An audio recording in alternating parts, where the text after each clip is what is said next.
Hai Buciners, selamat datang kembali di Bucin Film. Kali ini kita akan membahas sebuah film yang berjudul 007 No Time to Die. Film ini menceritakan tentang James Bond menjalani kehidupan seperti manusia biasa setelah memutuskan pensiun dari MI6. Ia tidak lagi menjadi andalan atau menyandang status agen spionase sebagai kode 007. Sebelum membahas film ini lebih lanjut, jangan lupa di like dan di subscribe ya. Kalau sudah, ayo kita bahas film ini bersama-sama.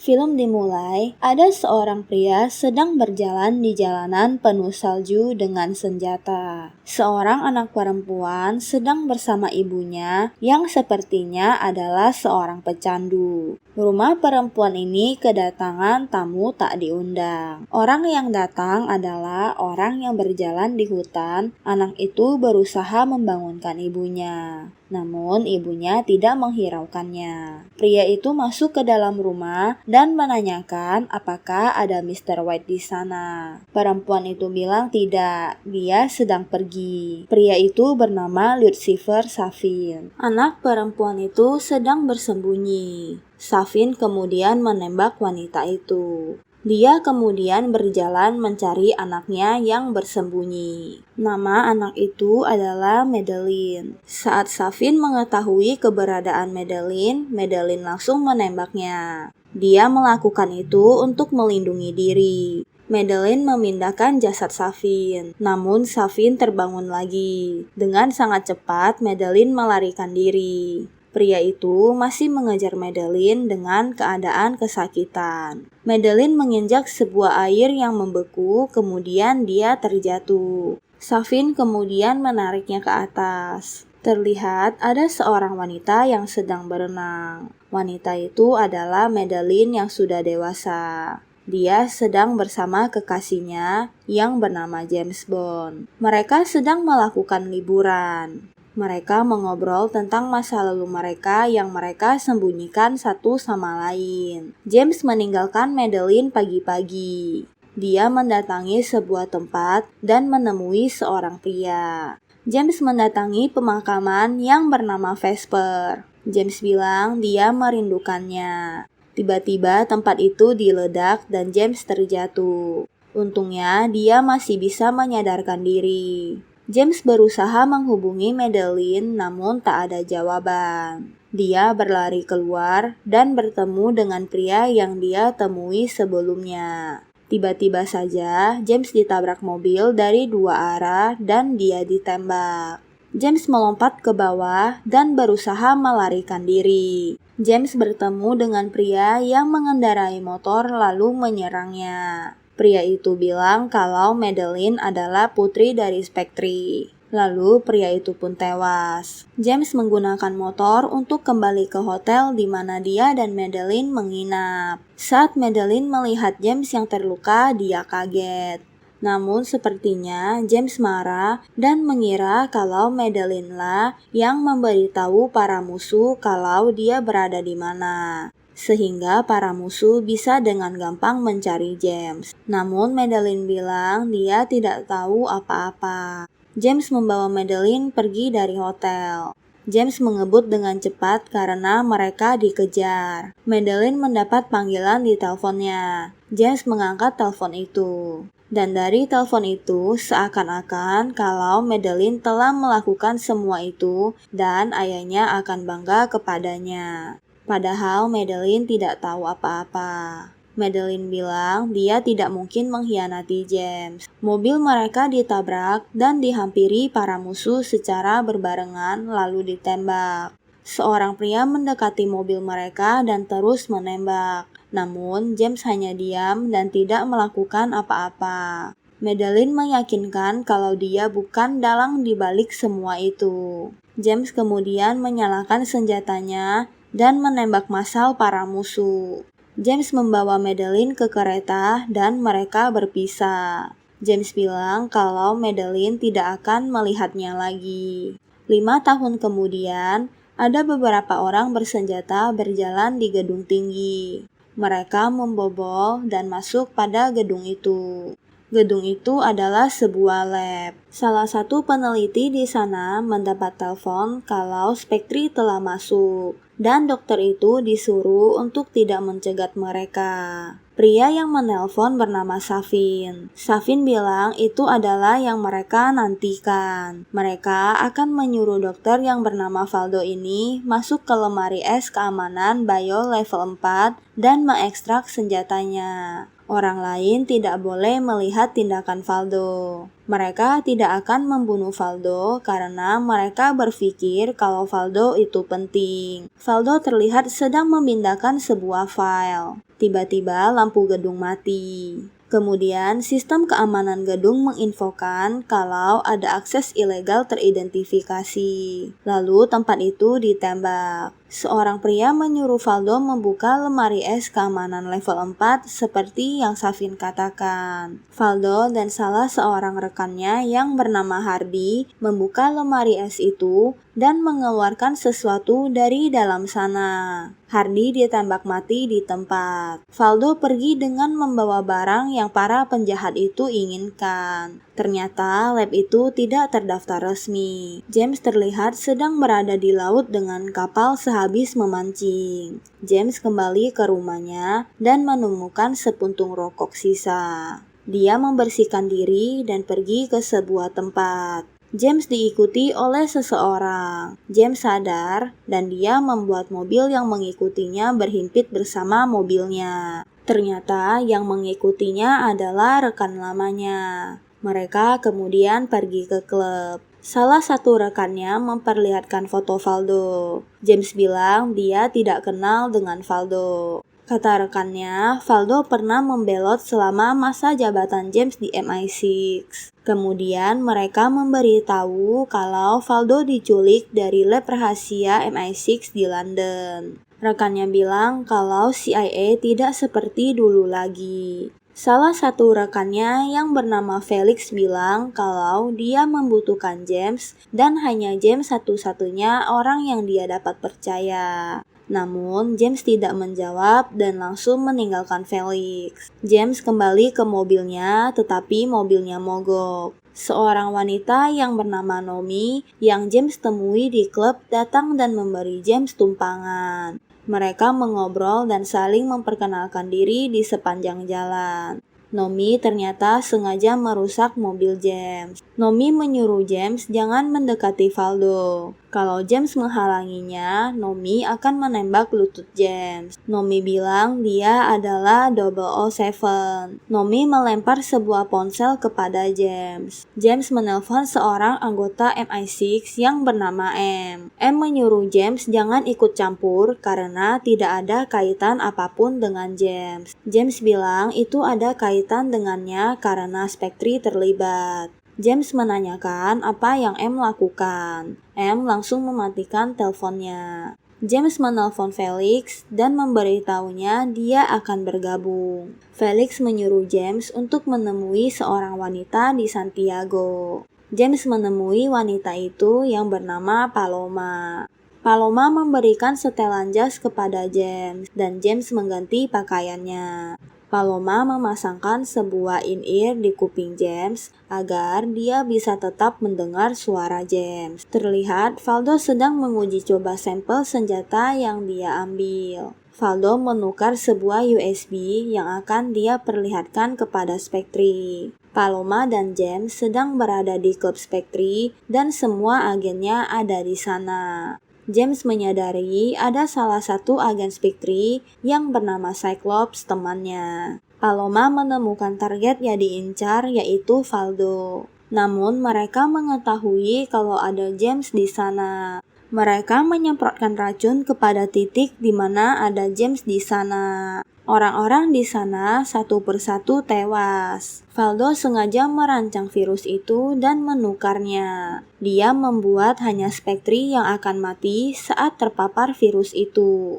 James dan Paloma langsung mengejarnya. Paloma menyerang Spectre yang mengejar mereka. Paloma mendapatkan Valdo, namun sayangnya Nomi datang dan membawa Valdo pergi. James mengejar Nomi. James terus menembaki musuh di sana. Valdo berusaha melarikan diri dari Nomi. Paloma melihat itu dan menabrak sebuah kayu dan membuat Valdo terjatuh. James berhasil membawanya. Polisi mendatangi tempat itu. Nomi meledakkan sesuatu untuk melarikan diri. Paloma selesai melakukan tugasnya untuk menolong James. James membawa Valdo pergi dengan sebuah pesawat. Valdo ingin mengetahui apa yang terjadi dan kemana James akan membawanya. James membawanya ke sebuah kapal dan di sana ada Felix dan Ace. James menanyakan apa yang Valdo bawa. Kenapa racun itu tidak membunuhnya? Valdo bilang kalau James bukanlah targetnya.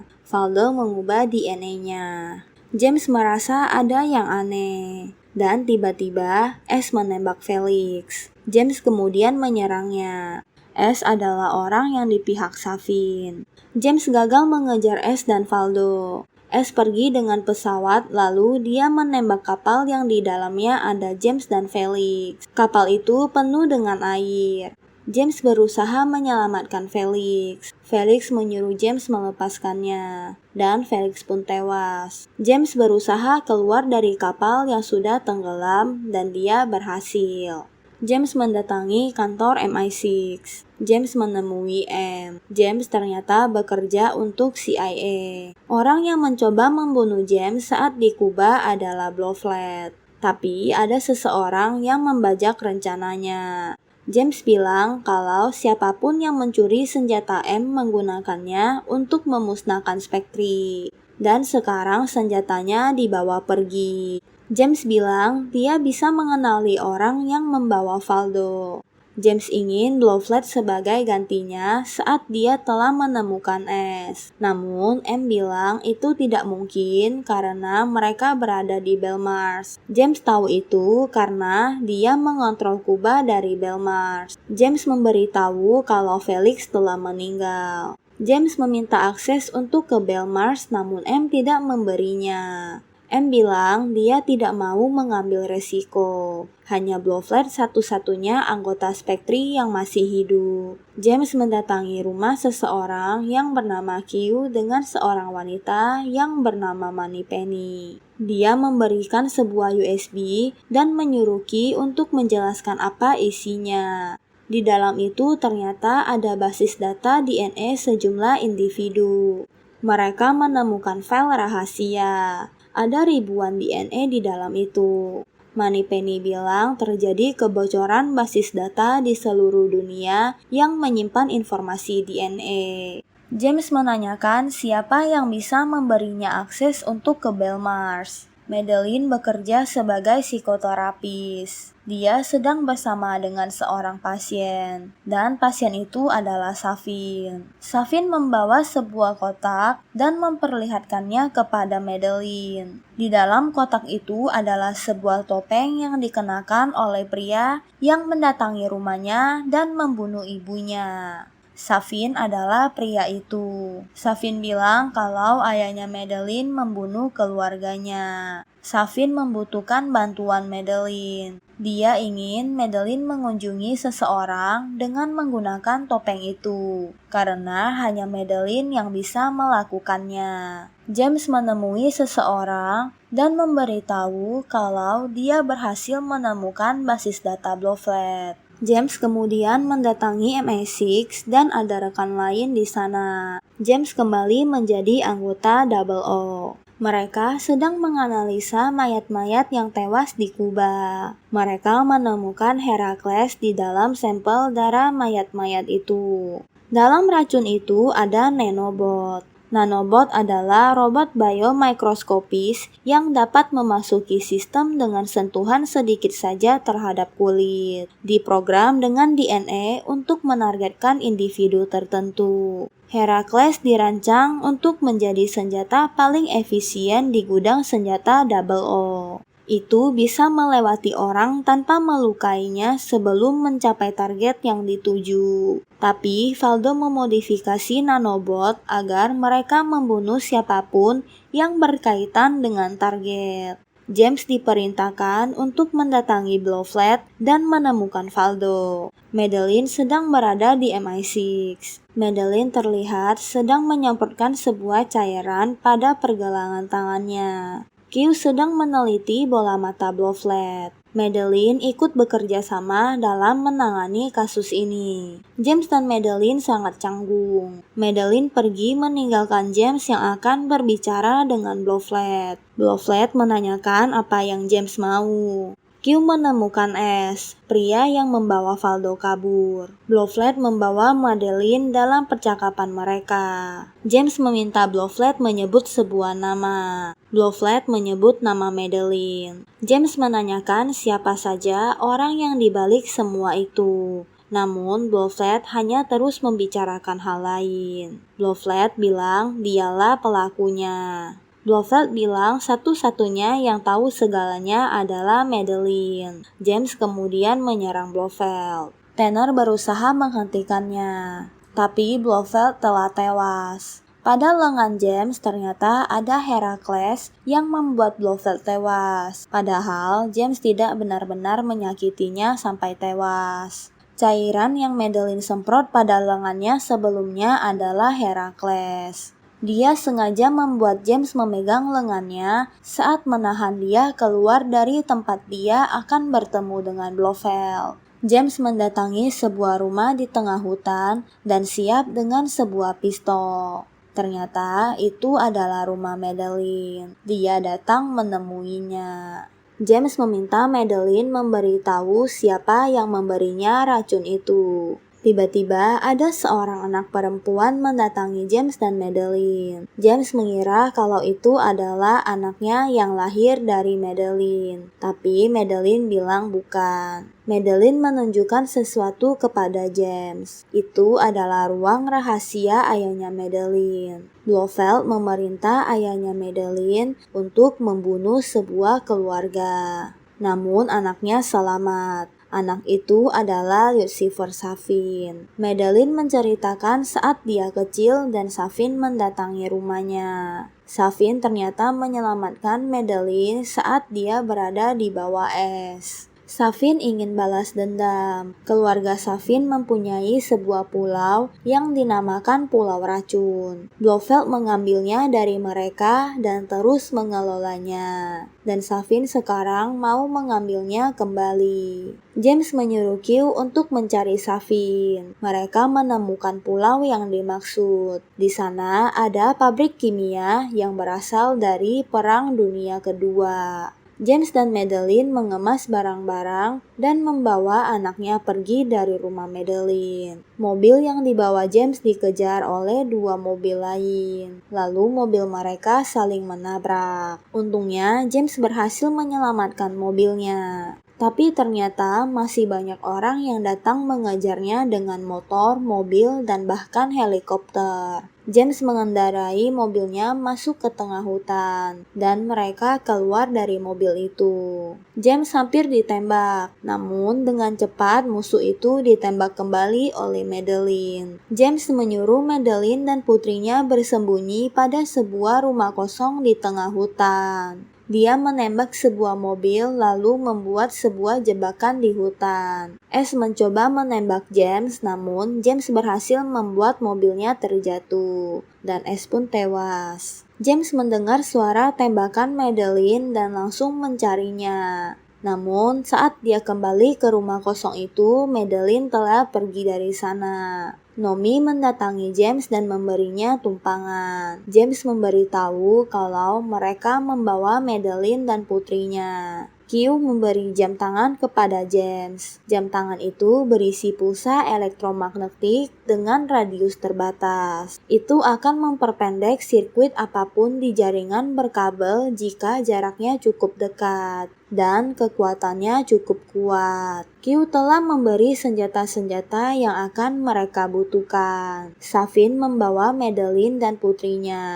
Mereka mendatangi suatu tempat dan di sana ada Valdo. Ternyata anak perempuan yang bersama Madeline adalah anak James. Safin memperlihatkan tempat beracun itu kepada Madeline. Safin menggendong putri Madeline dan mengelilingi tempat itu. Mereka kemudian membawa Madeline menjauh dari putrinya. James dan Nomi mendatangi Pulau Safin. Jam tangan James membuat CCTV dan listrik di sana mati. James dan Nomi berusaha masuk dengan hati-hati, dipandu dengan Q yang memberi mereka arah. Q menemukan sesuatu, namun saat diinfokan, James tidak bisa mendengarkan Q. James menembak dan menyuruh yang lain untuk diam. James akan meledakkan laboratorium di sana.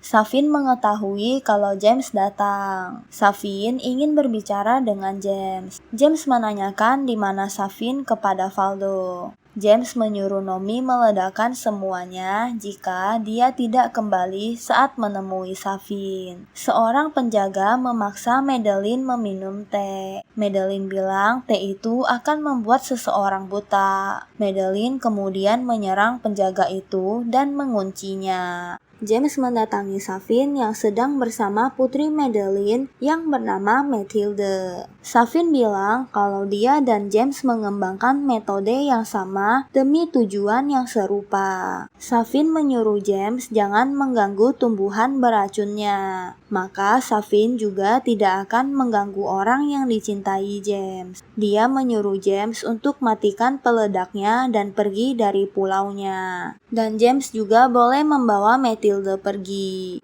tapi tidak dengan Madeline. James takut kalau Safin akan menyakiti Mathilde, jadi dia melakukan apa yang Safin suruh. James bersujud dan meminta maaf kepada Safin, namun itu hanya pura-pura. Saat James mau menembak, dengan cepat Safin pergi membawa Mathilde.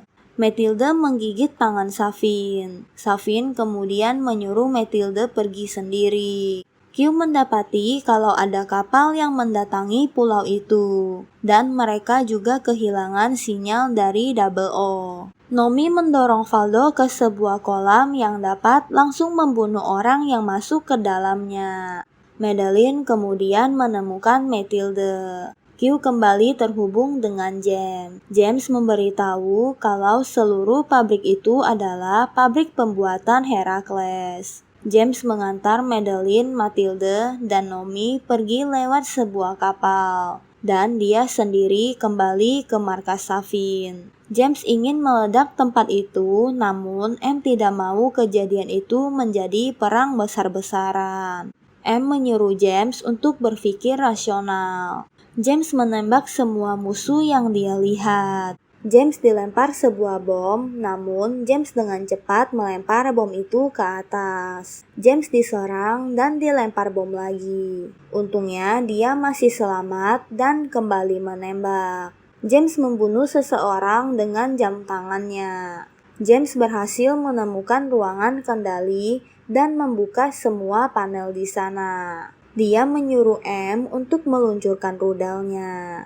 James hanya punya waktu 9 menit untuk keluar dari sana, karena rudalnya telah diluncurkan. Pintu yang James buka tiba-tiba tertutup, dan dia ditembak oleh Safin. James mematahkan tangan Safin. Safin bilang siapapun yang mereka sentuh, mereka adalah kutukan bagi orang yang mereka sentuh. Bahkan ciuman pun akan membunuh mereka. James mengambil pistol dan langsung menembak Safin hingga tewas. James terluka parah. James menanyakan kepada Q bagaimana dia bisa lepas dari racun itu. Namun racun itu permanen ketika sudah terkena. James mengunci dirinya di ruang kendali. Safin membuat racun untuk Madeline. Kalau James mendekatinya, menyentuhnya, maka Madeline akan mati. James menghubungi Madeline. James bilang dia tidak akan selamat.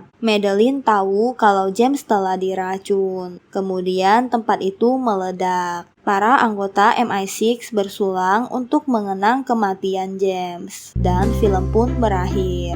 Bagaimana menurut Buciners? Apakah kalian suka dengan review film kali ini? Sampai di sini dulu ya untuk reviewnya. Jangan lupa di like dan di subscribe. Dan aktifkan lonceng untuk mendapat update film selanjutnya. Jangan lupa share video kita ke teman-teman kalian agar channel ini dapat terus berkembang. See you next video. Thank you.